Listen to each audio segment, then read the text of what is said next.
So we are at this place. What is the name of this place? New Westminster. Minster. No, it's not Minster. It's not Minster. Near Columbia Station, but I don't know the name of this park.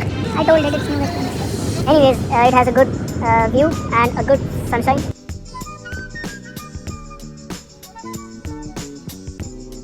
From where did you pursue IELTS? How did you file your application? Okay, so the next question is, what were the documents that you attached while filing your visa? So basically the list will be displayed on your screen. I also have a list, so Bash will be uploading it. It will come on your screen, right?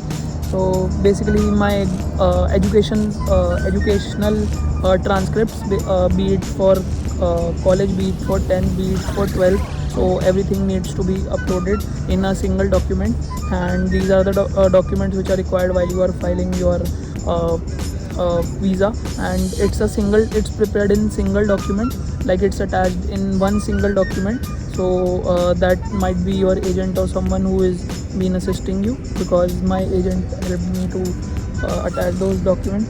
So for 10th, 12th, graduation academic transcripts, graduation degree, provisional certificate, offered letter issued by the institution, my fee payment receipts, GIC investment letters, welcome letter that comes on the IRCC portal if you have, because welcome letter comes after you get your visa stamped, right?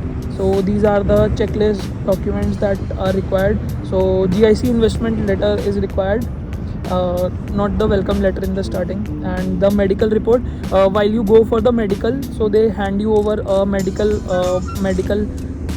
paper where it's mentioned that you don't hold any disease, and it should be done prior to filing the visa.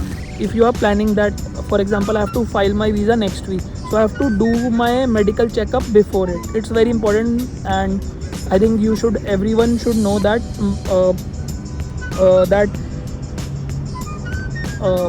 the medical checkup should be done prior to your visa filing, right?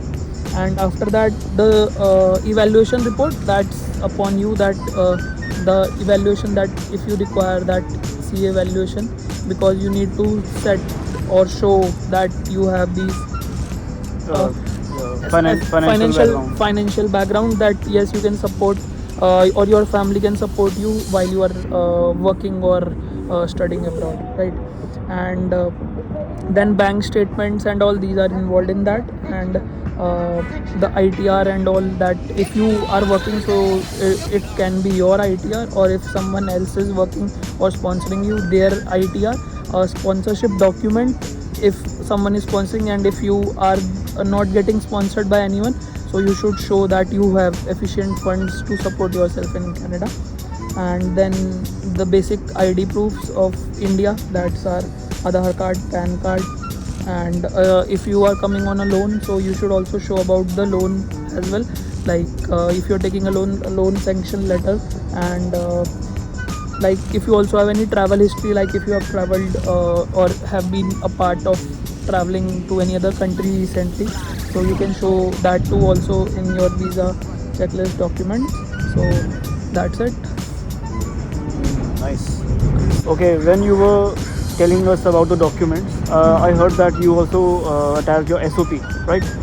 So will you tell us about your SOP? How did you write your SOP? So SOP was basically written where all your work experience is mentioned, because I come with 2 years of experience, because my graduation got completed in 2020, at the end of 2020. So from 21 to 23 till I was applying, what did I do, how did I do, and like if you have any career gap also, like for example, many students show, like many of my friends showed a gap, that you were studying in this period about or preparing about the paper, so you took a gap in your preparation, right? So that's mentioned in that career gap, where you can mention about those things, because those are vitals, because your immigration officer should know that what were you doing, and he has to assess your profile, or she has to assess your profile.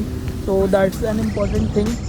So you should mention your SOP and every detail, that the documents that you're attaching, because for your career, because I came from a working background, So my documents were attached where my offer letter, from the job, relieving letter from the jobs, like what jobs I have done, and also recommendation letters if you can involve. If recommendation letters are very much involved, but there was a catch that you have to compress all those documents in one document, and that too there is a criteria. So sometimes you have to do add minus. So look, your career is getting add or minus in that single document where you are planning that should I put or should I not put, should I put or should I not put. That was quite a challenge at that time. So, did you take any help? Yes, agent was there for my filing, so those documents. So basically, your SOP should be in a story format, or it should be just like simple. It should be a formal thing that should be telling. It's sort of a explanation about you, your background, and there is also, like I mentioned about the professors also in my SOP from my college, that these are my professors and I am looking forward to get in touch with them, and I got in touch with them prior to my admission also, like this was mentioned in my SOP.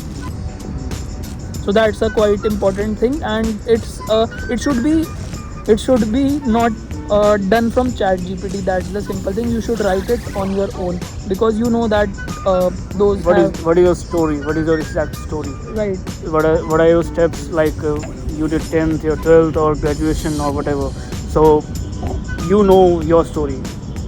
ChatGPT doesn't know your story, so you should write your own story. Yes, and it's very much important, because every immigration officer or every agency, government agency, should have such documents to check that it's an AI generated report or AI generated SOP. So that thing is important.